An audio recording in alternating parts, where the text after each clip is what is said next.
సహోదరు సాక్ష్యం ఇస్తున్నాడండి. అన్న పేరు కృష్ణ గారు. ఇంచుమించు కాకినాడ నుంచి ప్రతి ఆన్లైట్కి వస్తూ ఉంటాడు. ఆన్లైట్ ఆదివారం చూసుకొని వెళ్తూ ఉంటాడు. పోయిన నెల ఇలానే ఆన్లైట్కి వచ్చి ఆదివారం చూసుకొని ఇంటికి వెళ్ళే లోపల ఇంట్లో చిన్న పాపకి బలహీనత వచ్చి జనరల్ హాస్పిటల్లో చేర్చున్నారు.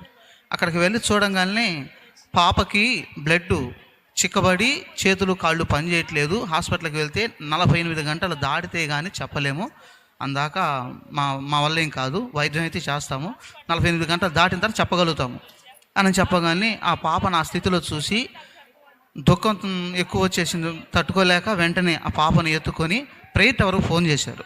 రాత్రి 9 గంటలప్పుడు ప్రేయర్ టవర్కు ఫోన్ చేసి నా పాపకు బాగోలేదు, కొంచెం ప్రార్థన చేయండి అయ్యా అని వెంటనే ప్రార్థన చేయించుకున్నప్పుడు వారు ప్రార్థన చేస్తాము, మీరు కూడా విశ్వాసం ఉంచి ప్రార్థన చేయండి, దేవుడు స్వస్థపరుస్తాడన్నాడు. అదే విశ్వాసం ఉంచి ప్రార్థన చేయడం జరిగింది.